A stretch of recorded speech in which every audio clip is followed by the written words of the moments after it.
On September 14, 2022, Lauren tweeted, "I'm not falling for that hot take. That's clearly someone with a fetish for getting yelled at. I refuse to participate in that kind of perversion." This is the Museum of Twitter, the show we talk about the most important tweets in the history of Twitter.com. It's Subscriber Saturday, where my Patreon subscribers get to select which tweet I cover. Usually it's Subscriber Sunday, but there's a tweet I want to do tomorrow, so it's Subscriber Saturday this week. And they chose, for me, a tweet that I think is very relevant now. It's become more relevant since it was tweeted, and it really sums up a large portion of posting on the internet. Because what Lauren's tweet gets at is a type of person who's not necessarily trolling, but they say a take that they know people will get angry about because they personally get a sick pleasure from people being angry at them. The reason I say it's different than trolling, or at least is a different type of trolling, is because the thing that they get off on is not just like the anger. They're not like, haha, you dummies, you're getting mad at me.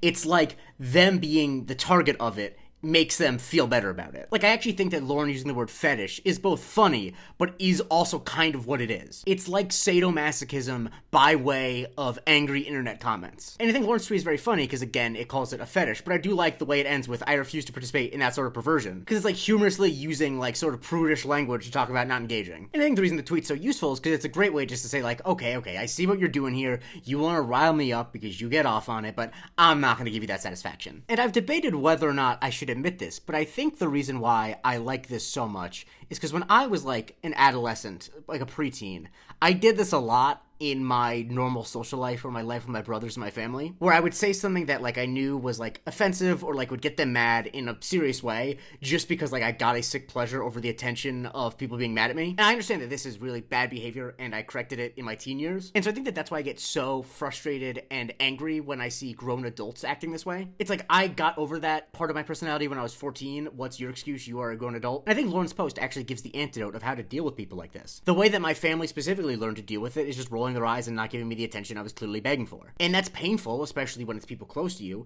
and it might make you annoyed that you don't get to give your big comeback against someone who says something you disagree with, but you gotta just let them be annoying by themselves and not give them what they want. Like, they have the choice of either continuing to yell into the void or, do what I did, which is learn to have a positive personality and get attention in positive ways. Of course, a lot of the people who engage in this sort of thing are adults who are not capable of that. Like, Brianna Wu, for example, is not capable of getting attention in positive ways, so she has to post about how there are gonna be pogroms in the United States. I don't know. Edward Anguissa Jr. correctly paired that Brianna Wu tweet with Lauren's tweet, and that is the big way that the screenshot of the tweet, or paraphrasing the tweet, is used. We ready to run through some examples? When Krista Streams posted a photo of her really dirty keyboard and asked how to travel with it without getting all the stuff on her clothes, Dratnos responded with Lauren's tweet, because why would you post that? You know that not everyone's keyboard is that dirty. You're just doing that because you want attention. When Finnegan's Take said that it was sort of shitty for people in long-term monogamous relationships to make a big deal about being bisexual, Mariana responded with a screenshot of Lauren's tweet. When Bridger's Genius said that calling Phoebe Bridgers a Tay daughter was literally a crime,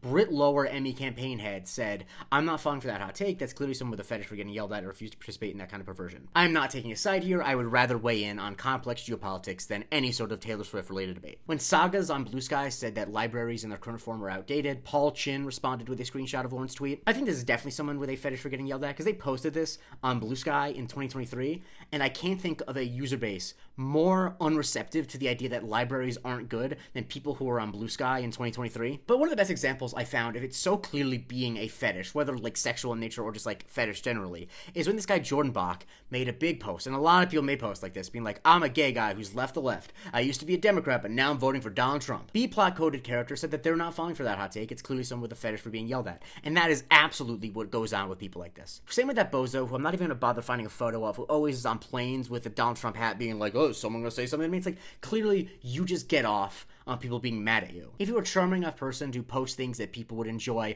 on their own merits, you wouldn't need to do this, but you have no personality, you're not charming, you're not interesting, and so the only way you can garner attention is by saying things that you know will make people mad. And I think people just can't engage. I know that that's hard. I love dunking on people. I think when people act like they're above dunking on people, like it doesn't feel good, they're being disingenuous. But when someone clearly wants to be dunked on, when they get pleasure from the backboard shattering above them, you just can't give them that satisfaction. Sometimes the word hot is replaced with other words, like when It's Probably April responded to this person Nostalgia Haze, saying that women pretend to play video games in response to someone dressing up as Ella Purnell's character in Fallout. It's Probably April says, "I'm not falling for that shit take. That clearly is someone with a fetish for getting yelled at and humiliated. I refuse to participate in that perversion for free." And it's traveled to other platforms as well, when someone on Threads, a site I never use, I found this because I googled it, said, "If your man doesn't let you go out, drink and party, go to a girls trip, have male friends, wear provocative clothes. You don't have a controlling man, you have a man who cares. I think Becca Booter is absolutely right to reply with the Lauren screenshot because, yeah, this guy just wants people to be mad at him so he can be like, yup, I'm saying something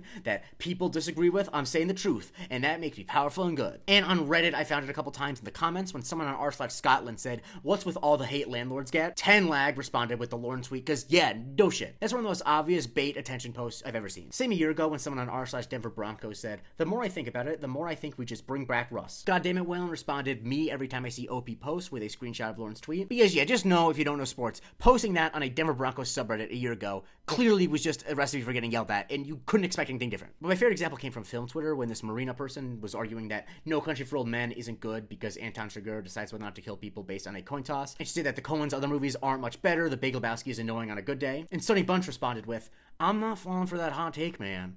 Like, that's clearly someone with a fetish for getting yelled at, and the dude refuses to participate in that kind of perversion. I don't know why my Jeffrey the Dude Lebowski sounds like Owen Wilson, but I can't do impressions. Look, there are a lot of people online who post bad takes because they actually believe them and aren't doing it because they want to get yelled at. But I think if you're around long enough, you can kind of tell when people are doing it just to get yelled at. And at that point, I think it is all of our responsibilities to just back off and let them be angry and annoying all by themselves. If that's how they get off, fine, more power to them, but we don't need to participate in that perversion. Follow me for a new tweet every day, join the Patreon if you want to vote on Subscriber Sunday, and you also get a weekly episode called The Museum of Not Twitter, where I talk about things that was big on the internet that did not start on Twitter.